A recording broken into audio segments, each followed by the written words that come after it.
So today we're going to be speaking about bias and sampling bias. And I'll start by saying that there's lots of types of bias. We're just going to explore a few situations and talk about what kind of bias may arise in specific situations. So there are many types of bias. So a group wants to study crime.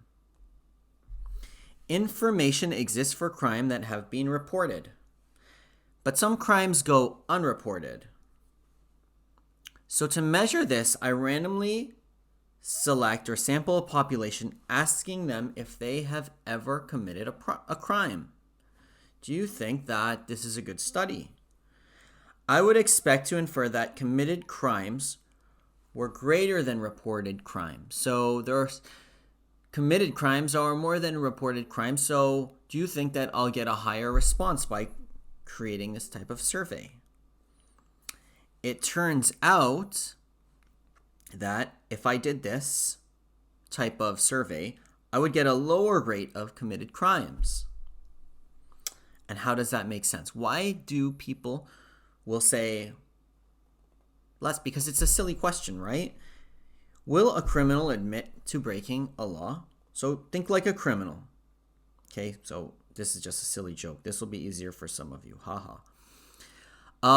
Essentially, you're going to have to think of human nature and how human nature interacts with specific surveys. And does surveys actually change human behavior where our results will change? So you have to think about all of this, and all of that is bias. And this is an example of bias in that, if you take a random survey, have you ever committed a crime of a population, you're going to get a lower rate because people are not going to readily admit to committing a crime. So this is an example of response bias, when respondents change their answers to influence the results, or to avoid embarrassment, or give an answer they think that the questioner wants. So an example of this would be like, who cheated on their last test? If I was to ask you guys, it's a response bias. Even if there are people who cheated, they are not likely to admit it. Who still wets the bed? Sometimes. Most people would be embarrassed to admit that, so you're going to get a much lower number. How many of you think I'm the best teacher? Keeping in mind that this course will get very subjective, right? So you might give me an answer that you think I may want to hear. Here's another situation that's not entirely obvious immediately, but you are a Toronto politician. You are trying to drum up federal support. So for a transit initiative. Now, what's key is that you're a Toronto politician and you're trying to get support for federal support. So for federal support. So that means from the whole country. The Transit Commission has determined that it needs $14 billion to modernize our transit system. So we need $14 billion. So in order to determine if the population's appetite for such spending, I decided to conduct a survey. So I randomly select a large sample of Toronto, representative sample, and it's random. And I found that overwhelmingly, the survey suggests widespread support for the plan. So is this plan susceptible to criticism?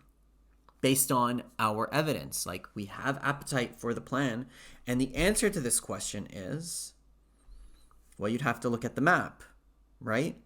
Federal support means it's for the entire country. Okay, it's for the entirety of Canada. However, I took my survey from Toronto, and they're saying that's a great plan. However, every other province or territories saying, you know what? No, we don't want to spend $14 billion on just one small city. So you have to look at the issue, right? Is it a sample representative of the population that's relevant? So federal means the whole country decides. So if I just survey the people who are likely to say, yeah, that's a great plan for my city, it may not, that's subject to criticism. I'm not saying that it wouldn't be great, but it's subject to criticism if that's the evidence used. Okay, So sampling bias is when the sample does not closely represent the population. So surveying Torontonians on federal issues, or not allowing people to vote without ID. So, because some people don't have ID. So saying, and if it's a specific population, then you're not hearing that voice. Asking one student if I should postpone the test. Now, depending on that student, they might say no or they might say yes, but it's not a close representation. Okay, elections are the biggest polls of all. In some countries, year after year, the leader of the country wins with 99.9% of the vote. Now, in some of those countries, who you voted for is a matter of public record. So everyone knows who you voted for. Also, it is not unusual that people vanishing after a midnight knock on the door. Okay, now that's a measurement bias, right? 99% win rate for an election when the collection method is such that the characteristics are consistently over or under represented. So what that means is when you have 99.9, I was describing a lot of dictatorships that pretend to be democracies. They always win by landslides. 99.9% of the vote, no dissenting opinions. And, elections are the biggest survey if you think about it. So another way is by asking leading questions. So, for example, many people, including myself, consider people who eat meat the scum of the earth. And then I ask, do you eat meat? And how do you feel about giving law enforcement the ability to view your internet habits in order to combat child pornography? And here are my options. I support the law and give law enforcement better tools to fight crime. And the second option is I support child pornography. Well, obviously, that's a false choice, right? There are other issues at hand, but I could ask it in a way to create measurement bias. Situation 4 for another bias. You have a company with 1,000 managers. In order to find efficiencies within your company, you decide to survey all 1,000 measurements to measure their workload. Half the managers respond. On average, the manager's responses indicate that the workload is, I call it Goldilocks optimal, not too heavy and not too light. Is it possible that this is not representative of reality? And the thing you have to think about and consider is, if only half of them answered, why did only half of them not answer? Why did the other half not answer? So managers with a heavy workload may not have responded due to exactly that, their heavy workload. And managers with light workload may not have responded due to fear of being given more work or being laid off. So if you're trying to find efficiencies and you ask your managers, you have to consider the source, right? If I'm not given enough workload, I may not respond, or I might say, no, it's pretty good. Okay, and if I'm overworked, I may not have seen the email in the first place. So when the opinions of respondents differ in meaningful ways from those of non-respondents, it's the no response bias. Okay, when opinions of respondents differ meaningfully in a meaningful way from those of non-respondents. So criminal offense declarations. News site surveys. So I think I brought this up in class earlier, is news surveys usually solicit responses that are highly for or highly against an issue. So the only people responding are the people who feel strongly about something. It's highly for or highly against. And that might skew it. So now we're going to try to identify things. So families in a neighborhood are told they are part of a study about eating habits, and then we measure eating habits. Okay, that's a response bias. Why is that? Because when You tell people you're going to be surveying their eating habits, they pay more attention and they're likely to change their eating habits. So that's the response bias. You ask only students on sports teams how to spend the school fundraising money. So what do you think, students who play on sports teams? Well, that's a sampling bias. They're likely to say, hey, let's spend it on sports. Maybe not in a sinister way. Maybe that's top of mind for them. So that's their interests. A survey question asks, who is the best basketball player of all time? Michael Jordan or LeBron James? Once again, measurement bias. Okay, because it's the way I ask a question. It's very leading.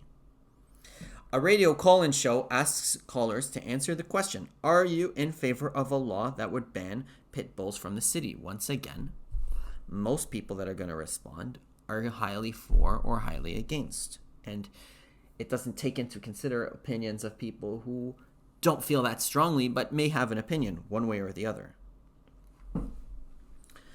Another thing we have to consider in bias is large numbers can be misleading, right? We have to consider large numbers in context. So every year, Canadians and Americans spend over $8 billion on Halloween. Do you think this is a lot of money? Justify your response. Well, $8 billion does seem like a lot of money, but let's take into consideration the population of, and this is old data, I assume 300, it's really 350 million, but I just said 380, which was 350 plus 30 million for Canada, even though it's different. It's probably 38 million, but let's just use these numbers. Anyway, when you calculate it, it seems like it's only 21.05 per person. Now, considering decorations and candy, if that was spent on candy, maybe that would be a lot. But on costumes and everything, jack-o'-lanterns and everything, that doesn't seem like a lot. If everyone in Canada participates in Halloween, then they spent, and Canada and the US, then they spent $21 on Halloween.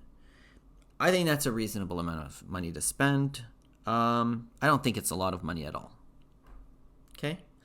Of course, this number is most likely much, I think, higher in reality, because not everyone participates in Halloween.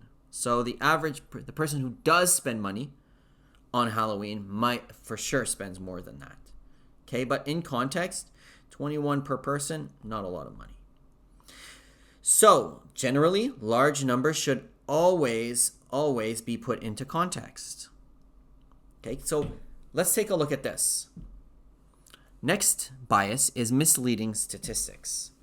Research shows that if you eat processed meat, look at this example. This is the statement right here. Research shows that if you eat processed meat, your risk of a certain type of cancer goes up by 20%. Now, we're going to do two scenarios. One scenario is here, and we haven't presented the next scenario. If 10,000 people were studied, these are people who had cancer and ate processed meat, 1,200. People who have cancer and did not eat processed meat, 1,000. There's this 20% seems pretty significant. That's 200 extra people in that study that have cancer. So that might be pretty significant. However, I want you to consider this scenario. Here we go. Whoops. We still have 10,000 people studied, but we have 6 people and 5 people. So it went from people who had cancer, people who did not eat meat, 5 people, and people who did eat meat, 6 people. It's still 20% increase. In that case, 20% is not a significant increase. So sometimes when you use a number like, okay, your risk of certain type of cancer goes up by 20%. Well, it depends, right? Is that from 5 to 6, or is that 1,000 to 200 people? It depends on the study. So sometimes statistics can be misleading. And that's all there is. This is the homework page and questions. It's basically unit 5.4. Okay? So that's your work for today. Go ahead, get to work.